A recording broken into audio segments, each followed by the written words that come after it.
Hello and thank you for joining us. I'm Wilson Stribling. Welcome to another edition of At Issue, where we discuss and debate the issues facing the state of Mississippi and how these issues impact you. It is the 6th week of the 2019 legislative session, and lawmakers were up against yet another deadline. Thursday was the final day House and Senate members could reconsider or pass any general bills originating in their own chamber.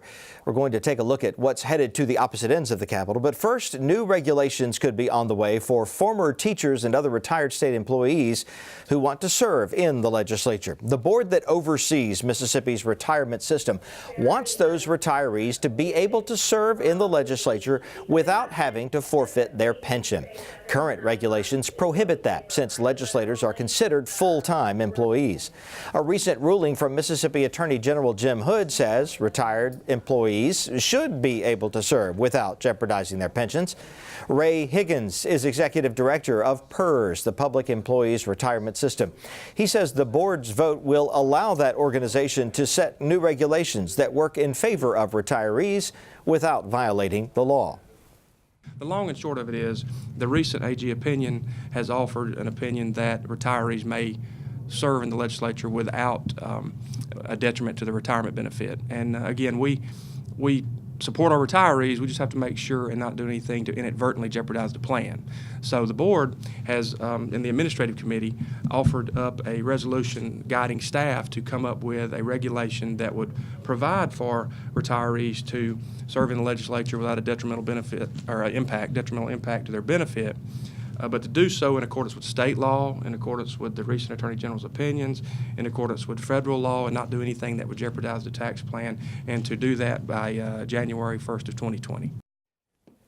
A few lawmakers sat in on the special meeting called by PERS on Tuesday. State Representative Jay Hughes is a Democrat from Oxford.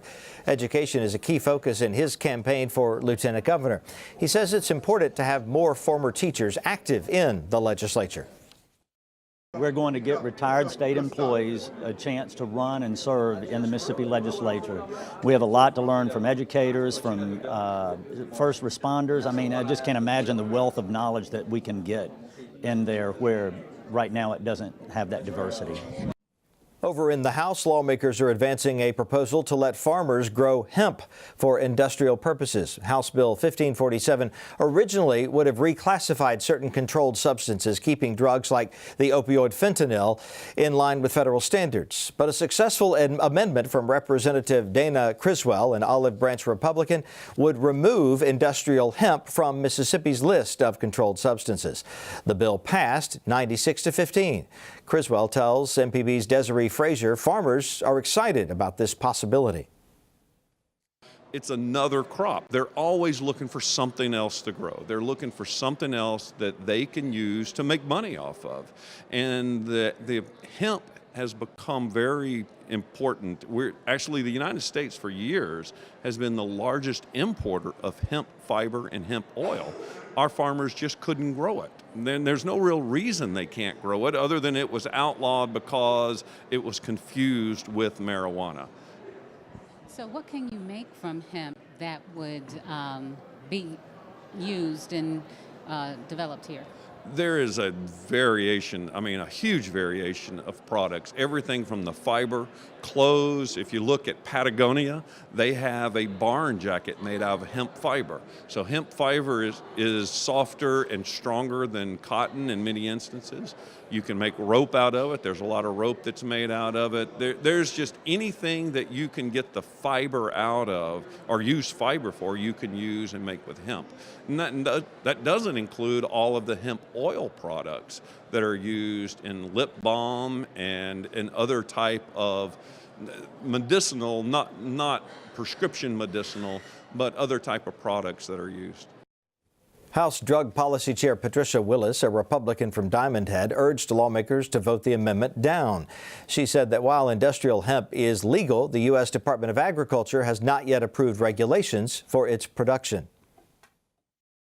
I struggled with whether or not to exclude hemp because I know there were a lot of people pulling for that for the farmers. But what I found after I really talked to everybody I could was that I was told that not a lot of farmers were ready or had interest in it.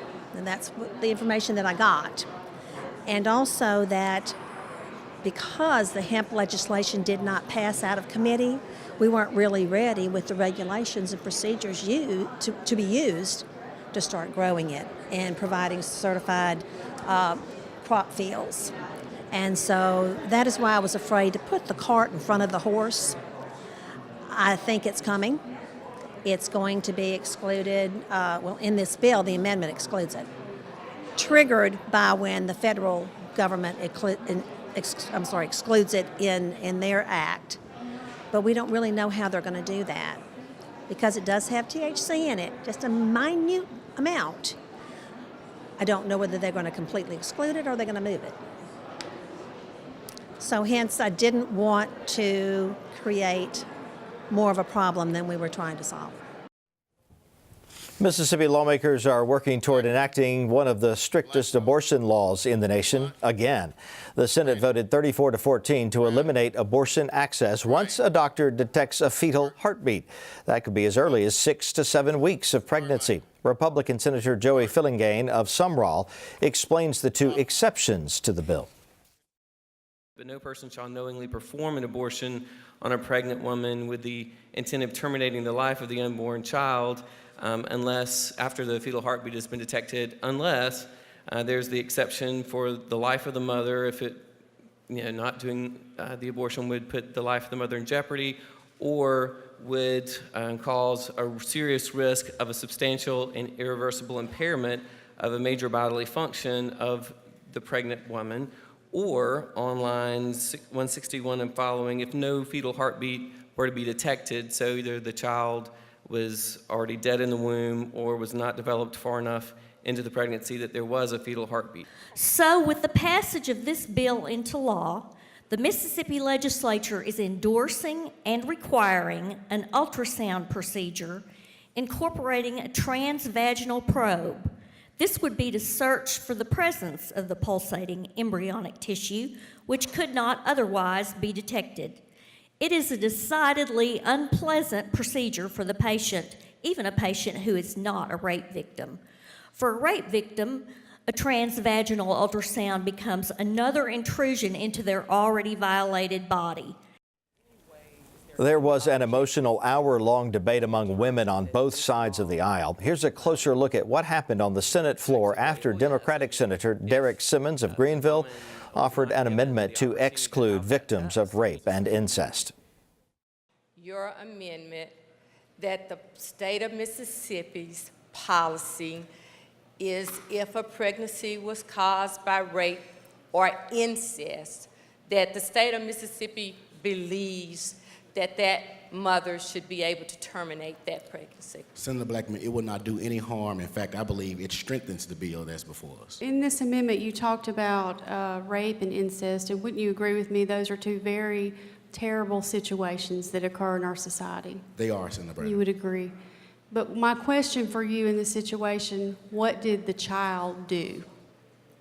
The unborn child. Can you answer that for me? Well, the bill is speaking to banning abortions for the actual person who's pregnant. And so my amendment is limited to that as well. That's correct, but can you answer for me, what did the unborn child do? Can't answer it, can you? Thank you for your time. Thank you. There should be no need for terminating a child with a beating heart because we have so many other options prior to that. And when we talk about taking care of those children, I have to remember what my grandmother told me. She raised 5 girls in a 2-room house. And she said if I'd have thought about finances and how I was going to take care of them, I'd have never had the first one. I want our state to be known as a state that supports those that cannot support themselves. Simmons' amendment failed. The House also passed a similar bill under this week's deadline. The Senate voted unanimously on Wednesday to advance a plan to raise public school teacher salaries by $500 a year over 2 years. Senate Bill 2770 moves to the House for more work, and representatives are working on their own version. Senators amended the proposal to pay the raise to teachers at one time as a bonus, saying teachers would appreciate the money more in one lump sum. Democrats have been deriding the raise as too small. Well, the amendment that I authored and that most Democrats in the Senate supported would be, instead of giving teachers a $1,000 pay raise over 2 years, it would be a $2,000 pay raise. And we paid for it. But unfortunately, the leadership in the Senate, the Republicans in the Senate, defeated that amendment. So we passed a smaller teacher pay raise bill than we could have, which is unfortunate, but it's still a teacher pay raise bill. Senate President Pro Tem Gray Tollison, an Oxford Republican, says that's what the state can afford given the state's other needs. Mississippi is one of 2 states losing population in the South, according to the Mississippi Center for Public Policy. Legislators in the House are hoping a bill they passed last year that ultimately died in the Senate will gain new traction this time around. The Mississippi Educational Talent Recruitment is a rebate program to encourage college graduates to stay in Mississippi after they finish college. If they live and work in the state for 5 years, they would get half their income tax back for those 5 years. House Republican Trey Lamar of Senatobia says they would get 100% of their income tax back under certain guidelines. The design of this bill is to let the young people of Mississippi, as well as the young people of America, know that we want them in Mississippi. We don't want our Mississippi young people, young educated people leaving Mississippi, and we want more young, talented, educated people moving to Mississippi. And so the program, the bill creates a 5-year program that within 2 years of graduating college or professional school, that person can come to Mississippi, enter the program. It'll be administered by the Department of Revenue. At the end of 5 years, that person that can then make application to the Department of Revenue and receive all of their money that they paid in taxes back as a rebate from the state of Mississippi, all they paid in over those 5 years. They have to do a few certain things. They have to reside in Mississippi, they have to work in Mississippi, and they have to buy a piece of real estate in Mississippi, a home or commercial property, or start a business that has an employees where they're paying employees, or be a certified teacher in the state of Mississippi. Sylvia Stewart and Jesse Hodakainen are both graduates of the University of Mississippi. The couple now lives in Massachusetts. They tell At Issue producer Ashley Norwood via Skype that slim career opportunities and haunting social issues make living in Mississippi difficult. I mean, there's no way that if you can't find a job, an income tax break is going to help you. If the opportunities aren't there to get an income, then how's an income tax going to progress you? And then, I mean, all the social issues that the state still refuses to tackle, there's just a drying up of the environment that would foster young people to stay, in my opinion. Talk about those social issues. Kind of elaborate on that. I mean, there's still a very strong anti-LGBT movement in Mississippi, and the state refuses to pass any kind of statewide law that would protect us. And of course, I mean, racial issues have been pervasive in Mississippi for forever. If the state could finally face its own deep, dark past and really its current behavior, then I would really see a chance for people to stay for all of the great things that are present in Mississippi, whether it be, I mean, the amazing people, the great food, the culture. Yeah, I've spoken to a lot of people who have had to leave and didn't want to after school just to find opportunities. The North, for many years, has tended to give people more freedom when it comes to laws. But I think because I was transitioning as we were leaving, it was sort of a unique experience for me, whereas I benefited from leaving, and I really didn't get the opportunity to, I guess, experience what it would have been like to fully transition in Mississippi. So it's tricky, but if I had stayed, let's say I had found a good job outside of school working in Mississippi, I think that yes, very much so, it would have been very difficult for me to medically transition. Let's get straight to the point now with views from both sides of the aisle. Brandon Jones is a Democrat. He is an attorney and a former member of the House. Austin Barber is a Republican national strategist and founder of the Clearwater Group. Good to have you all with us, as always. Austin, welcome back. Thank you. Let's talk about retirees in the legislature. I think a lot of people, including perhaps some legislators, have learned more about PERS, the Public Retirees Retirement System, this week than they ever knew. Did this surprise you that this issue has come up when it has, Austin? I don't know. I honestly, I'm no expert on PERS. Let me get that out of the way. But I have tried to educate myself because it's obviously been a big topic here recently.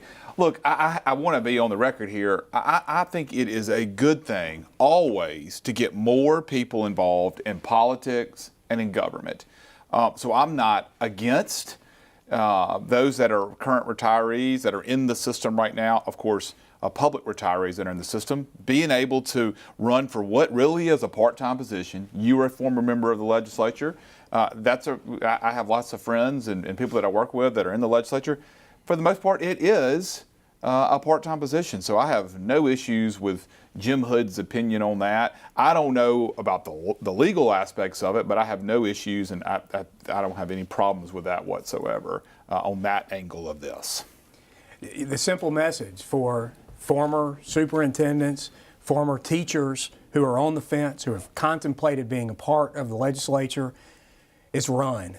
This is the first green light they've been given. It's a topic that's come up over the years. You know, they tackle a whole lot of issues over there at the Capitol.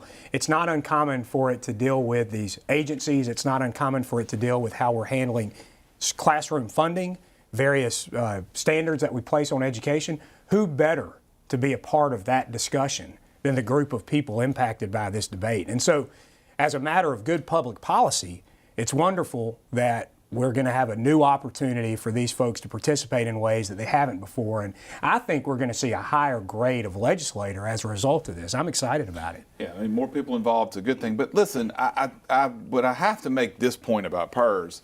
This is such a small issue to what is the real concern for me as a resident of the state, a taxpayer in the state, and someone who cares about Mississippi. And my mother spent 15 or 20 years, I don't know the exact number of years, as a public school teacher in Yazoo City Public Schools and the Yazoo County Public Schools.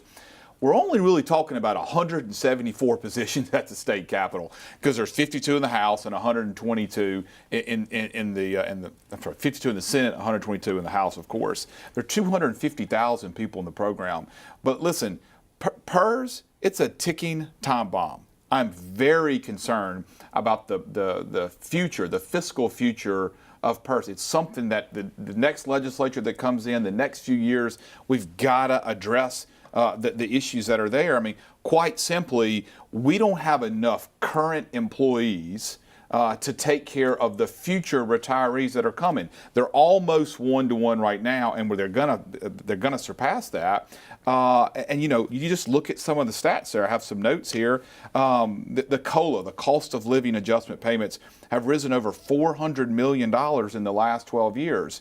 I don't know what is the right thing to do. I know that the state now has to appropriate $75 million more this year because they have to take care of the employer contributions for state employees. Cities and counties, $25 million. That's what they have to put up to meet those matches. So I'm very concerned about PERS and making sure that it is a solvent entity for those that are going to depend on their retirement in years to come, and we've got to pay attention to that. Republicans in the legislature have to stop using math is hard as an excuse for not doing good things. Almost every other state in the country allows their former state employees to run for the legislature. When these candidates come around and knock on your door, vote for me, they're asking to be a part of the solution process. If these problems are too complicated for them, they need to step down from office. The truth is, Our retirement system would be more solvent if we hadn't given away millions upon millions of dollars to out-of-state corporations. And so it's all part of the overall problem solving that legislators must be engaged in. And you don't get to take away money next year and then come back and say the following year, we can't do hard things anymore because we have no money.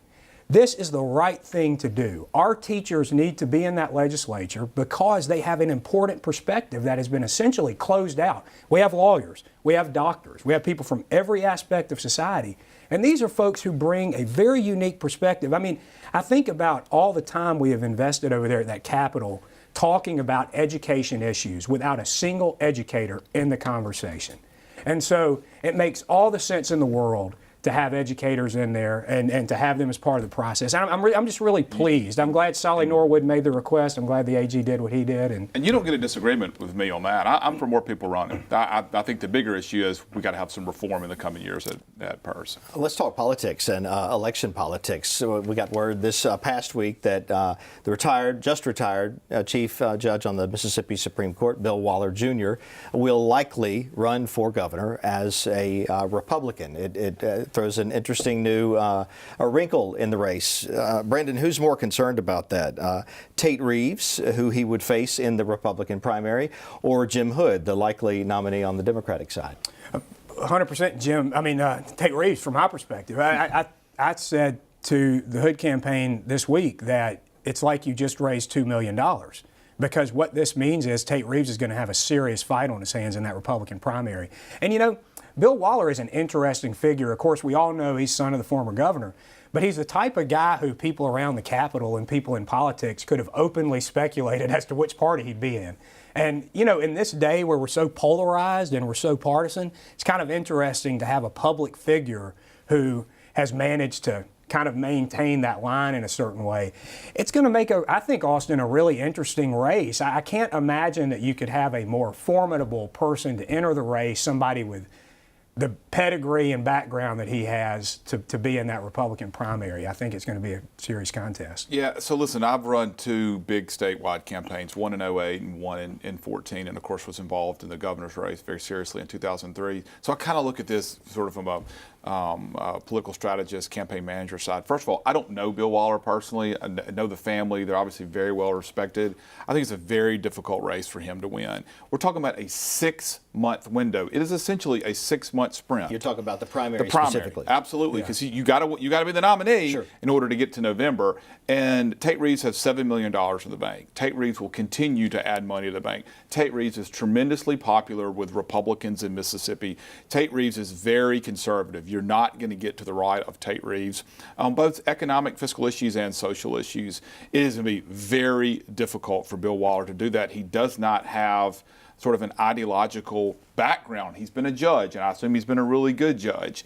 I just think it's very difficult for him to do that. Some of the the first issues that you hear that he wants to talk about regarding health care and taxes are not going to be viewed popularly by Republicans. So it's really tough. I will tell you this. Yeah, Tate Reeves will have to spend, some amount of money, some large amount of money to win this primary. I can make the argument that winning a really tough primary, even if Jim Hood had to, makes you a better candidate for the general election. It just does. There's a case to be made for your that, team has worked really difficult to get through that. You're just a better candidate. Yeah. There's a case to be made. I mean, nobody ever, you want fewer contests, especially if you're the person on the ballot. But, of course. Austin's right. But, we do live at a time where we do kind of pull for the outsider a little bit. And Waller's been a little bit outside of the political process, I guess as much as you can be, being the son of a former governor. And so it'll be interesting to see how that dynamic plays out. And, of course, what sort of, I don't know if it's frustrating for me, I think it's odd, is that who knows if Jim Hood even has a primary opponent, because the Mississippi Democrat Party, they don't disclose. There's no transparency of the Democrat Party. They don't say who has officially qualified as candidates. It's like some backroom deal that they're doing. Sorry, I don't know, Brandon, what's going on. What's up with that strategy, Brandon? Well, first of all, it's the Democratic Party. And look, I don't know.